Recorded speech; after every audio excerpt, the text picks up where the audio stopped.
करीब 70,000 शिक्षक भर्ती मामले में, यानी इसे हम अगर एक सटीक आंकड़े के तौर पर समझें तो इसे हम कह सकते हैं 69,000 शिक्षक भर्ती मामले में हाईकोर्ट के फैसले के बाद मुख्यमंत्री योगी आदित्यनाथ ने 18 अगस्त को एक बैठक बुलाई। बैठक में योगी सरकार ने अपना रुख साफ किया कि वो इस मामले में न तो सुप्रीम कोर्ट में कोई चुनौती देंगे और न ही किसी अभ्यर्थी के साथ अन्याय होने देंगे। सरकार ने यह भी तय किया कि कोर्ट के आदेश का पालन करते हुए जहां शिक्षकों की भर्ती की नई सूची तैयार की जाएगी, वहीं यह भी सुनिश्चित किया जाएगा आरक्षण के पात्र सभी अभ्यर्थियों को आरक्षण का लाभ मिले और अन्य अभ्यर्थियों के साथ भी अन्याय न होने पाए। मुख्यमंत्री योगी आदित्यनाथ ने इस मुद्दे पर रविवार को बेसिक शिक्षा विभाग के अधिकारियों को बुलाकर पूरे प्रकरण को समझा। इसके बाद निर्देश दिए कि हाईकोर्ट के फैसले की ट्रांसपेरेंसी से पालन हो। बैठक में मुख्यमंत्री ने अधिकारियों को साफ निर्देश दिए कि शिक्षकों के भर्ती मामले में सुप्रीम कोर्ट के पर्यवेक्षण और इलाहाबाद की लखनऊ बेंच के फैसले के आलोक में ही शिक्षक भर्ती की कार्रवाई को पूरा किया जाए। मुख्यमंत्री ने अधिकारियों से यह भी स्पष्ट कर दिया कि सरकार का स्पष्ट मत है कि संविधान में दी गई आरक्षण की सुविधा का लाभ आरक्षित श्रेणी के सभी पात्र अभ्यर्थियों को मिलना ही चाहिए। साथ ही किसी भी अभ्यर्थी के साथ अन्याय नहीं होना चाहिए। बैठक में हाईकोर्ट के आदेश के क्रम में यह भी चर्चा हुई कि इस पर महाधिवक्ता से भी राय ली जाए। इसके साथ ही बेसिक शिक्षा विभाग आगे कार्रवाई करेगा, वही विभाग सूची जारी करेगा और इससे जो लोग प्रभावित होंगे उनके लिए क्या किया जाएगा, विभाग इसका भी प्रस्ताव तैयार करेगा। हालांकि अभी ये स्पष्ट नहीं हो पाया है कि सरकार इस मामले में सुप्रीम कोर्ट जाएगी या नहीं। इस पर विभाग का कोई अधिकारी बोलने को तैयार नहीं है। आपको बता दें, हाल ही में इलाहाबाद हाई कोर्ट ने काफी समय से चल रहे 69,000 शिक्षक भर्ती आरक्षण मामले में पुरानी सभी सूची रद्द करते हुए नए सिरे से सूची जारी करने का आदेश दिया है। इसके बाद से बेसिक शिक्षा विभाग और शासन स्तर पर मंथन शुरू हो गया है। इसी दौरान सीएम ने विभागीय अधिकारियों के साथ बैठक की। 5,000 से ज्यादा के प्रभावित होने की दरअसल आशंका भी है। इलाहाबाद हाईकोर्ट का आदेश आने के बाद बेसिक शिक्षा विभाग ने तेजी से इस पर मंथन किया।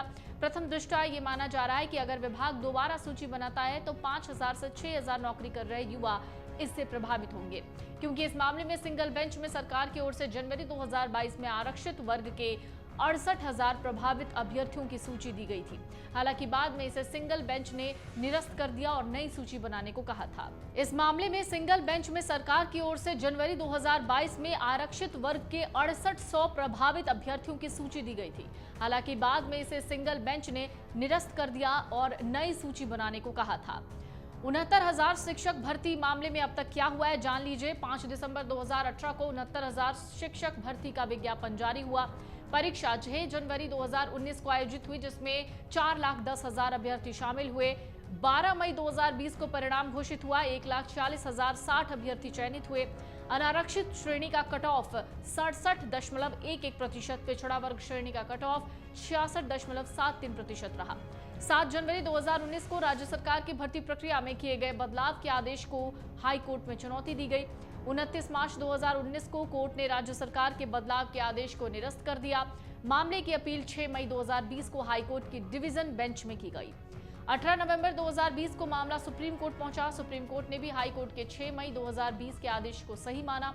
आरक्षित वर्ग के अभ्यर्थियों ने भर्ती प्रक्रिया में धांधली का आरोप लगाया, विरोध प्रदर्शन शुरू किया। हाई कोर्ट ने माना कि आरक्षण एक्ट 1994 का सही ढंग से पालन नहीं हुआ, जिससे आरक्षित वर्ग के 6800 अभ्यर्थी प्रभावित हुए। सरकार ने 5 जनवरी 2022 को आरक्षित वर्ग के 6800 अभ्यर्थियों की सूची प्रकाशित की। 13 अगस्त 2024 को हाईकोर्ट ने चयनित अभ्यर्थियों की सभी सूचियों को रद्द कर नए सिरे से सूची बनाकर भर्ती करने का आदेश दिया। युवाओं के भविष्य से दरअसल खिलवाड़ नहीं होगा, ये भी बातें कही गई हैं। बेसिक शिक्षा राज्य मंत्री हैं संदीप सिंह, जिन्होंने एक चैनल से बातचीत में कहा था कि कोर्ट के आदेश का वो सम्मान करते हैं। कोर्ट के आदेश में हमें 3 महीने का समय दिया गया है। हम सब लोग फिर बैठेंगे। न्यायालय के आदेश के क्रम नए सिरे से सूची तैयार होगी। प्रदेश सरकार सबको साथ लेकर चलने का कार्य कर रही है। हर वर्ग के हितों का ध्यान रखा जाएगा। विश्वास दिलाते हैं कि किसी भी व्यक्ति या युवा के भविष्य के साथ खिलवाड़ नहीं होने दिया जाएगा। सबका भविष्य सुरक्षित होगा। हम लोगों ने हर वर्ग के लोगों को साथ लेकर पहले भी कार्य किया था। आज भी बैठक में कई मुद्दों पर चर्चा हुई। युवाओं के भविष्य के साथ खिलवाड़ नहीं होने पाएगा। पिछड़े वर्ग को लेकर निशाना साधने वाले कार्य के दम तक अपने आप चुप हो जाएंगे। युवाओं के लिए सरकार निरंतर कार्य कर रही है, ये कहना संदीप सिंह का था। अगर आप ये वीडियो YouTube पर देख रहे हैं तो हमारे चैनल को सब्सक्राइब करें और बेल आइकन को दबाना ना भूलें। अगर आप फेसबुक पर ये वीडियो देख रहे हैं तो हमारे पेज को लाइक करें।